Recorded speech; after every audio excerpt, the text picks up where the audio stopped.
Okay, so good day everybody. Episode 2 of Legal or Illegal na po tayo. And since February na po, which is Feb-ibig month, usapang relationship po muna tayo. Yung hottest topic po currently is the breakup or the recent breakup of Bea Alonzo and Dominic Roque. So pag-usapan po natin yun, okay? And with that said, episode 2 with the issue of legal or illegal bang kasuhan ang nag-backout sa kasalan is now called to order. Okay, so ano po ang sagot? Ang sagot po sa issue natin today is yes, pwede nyo po kasuhan ang nag-backout sa kasalan, pero wag po agad kayong ma-excite kasi hindi po yun automatic na makaka-claim kayo ng damages by the mere act of backing out. Specifically, the Supreme Court has provided requirements in 2 cases which we will be discussing today. And the reason for those requirements is that ang cause of action po kasi in this case is not the mere act of backing out or the mere breach of promise to marry, but rather it is due to the violation of the human relations provisions under the new Civil Code. So under Article 21 po of the new Civil Code, nakalagay po dyan is that any person who willfully causes loss or injury to another in a manner that is contrary to morals, good customs, or public policy shall compensate the latter for damages. Okay, so I'm sure question nyo po ngayon, AttorNEIL, ano po ba ibig sabihin ng contrary to morals, good custom, or public policy? So una po, itingnan natin kung paano in-apply to sa Supreme Court in 2 cases. The first case that I will be discussing is the Wasmer versus Velez case. This case happened way back in 1964 pa po. So nangyari po dito is that first, of course, there was a proposal, an engagement, or a promise to marry one another. And during the pendency po of the engagement, the parties has already contracted the services of numerous service providers such as nagpatahi na po sila ng mga damit para sa kasal, para sa mga groomsmen, sa bridesmaid, and sa bride and groom, of course. And aside from that, they have already sent out invitations to numerous individuals. And on top of that pa po, nag-bridal shower na rin sila at nagbigayan na rin po sila ng gifts. Tapos, bigla pong nangyari, 2 days before the wedding, bigla pong nag-back out si groom. So sabi po ng Supreme Court dito, the sudden backing out of the groom 2 days prior to the wedding after accumulating numerous expenses, there has been also public humiliation kasi nakasend out na po ng gifts, is contrary to good customs, therefore entitling the bride to claim for damages under Article 21 of the new Civil Code. So take note po, hindi lang dahil dun sa hindi na siya tumuloy sa kasal yung naging cause of action. Yung main cause of action po is because yung biglang pag-back out after all those expenses is contrary to good customs as held by the Supreme Court. And on top of this po, inawardan din po ng Supreme Court yung bride ng moral damages kasi nga po may public humiliation na kasi pinablicize na nila yung wedding, nagpadala silang invitation. And the court also awarded the bride po dito ng exemplary damages because yung sudden backing out daw po on top of all the other circumstances involved in their engagement constitutes as acting in a wanton, reckless, and oppressive manner. So ngayon, more recent case naman po tayo, a 2021 case which is titled as Guevara versus Banak.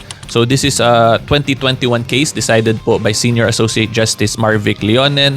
So ang kwento naman po dito, ang nangyari is that meron pong isang foreigner who is assigned in Manila, or AFAM for brevity, na nanligaw po sa isang Pinay with the last name of Guevara. So niligawan po ni AFAM si Guevara hanggang eventually pumayag po si Guevara na magpakasal dun sa AFAM. And during the pendency po of their engagement, binigyan din po ni AFAM si Guevara ng 500,000 as a gift.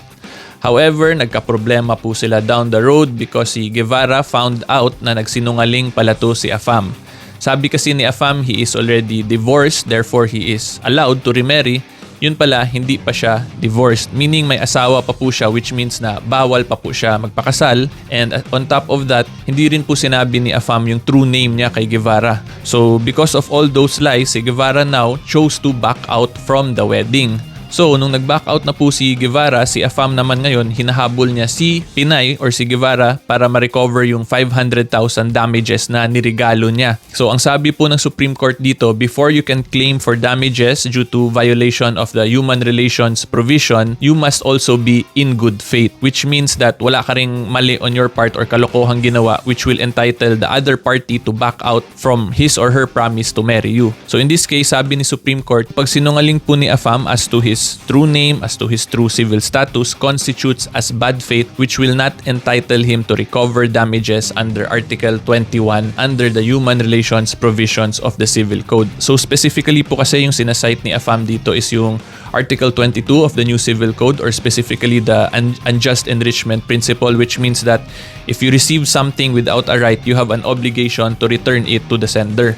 So dito yung argument po ni AFAM is that pagbigay daw niya dun kay Guevara, may right pa si Guevara dun. However, since nag-back out na daw po si Guevara, wala na daw pong right si Guevara over it. Yun yung argument ni AFAM. Pero yun nga po, sabi ng Supreme Court, since in bad faith si AFAM, he is not entitled to recover for damages under the human relations provision. Plus, sinabi rin po ng Supreme Court dito na yung act ng pagbigay is a gift. Therefore, meron po talagang right dun si Guevara na paghawakan yun kasi regalo po so hindi na po pwede bawiin. Okay, so ang conclusion po natin, like what we have earlier discussed, is legal pong kasuhan ang nag-back out sa wedding. However, take note po, yung cause of action po ninyo dito is not the breach of promise to marry or yung pagsimpleng pag-back out, but because the act of backing out already constituted a violation of a provision in the human relations provision in the new Civil Code. Specifically, yung ginamit po ng Supreme Court is Article 21. When your act constitutes as something that is contrary to morals, good customs, or public policy, yung other party po will now be entitled to the claim of damages. Okay? So, ang ma-advise ko lang po sa inyo sa mga magpapakasal na dyan or gustong magpakasal, wag po kayo magmadali. Okay? Plan accordingly, take your time, and pray for it, diba? And eventually, you will find your quote-unquote the one ninyo. Hopefully, may natutunan po kayo today. And if meron po, don't forget to subscribe, share, and follow for more legal advice videos like this. At sa may mga legal problems po dyan, wag po kayong mahiya. I am open for online consultations or office consultations. Just message my social media pages po for an appointment. So hanggang dyan lang po muna tayo today. Thank you po for watching. God bless po and ingat po kayo palagi. Until next time po. Bye-bye.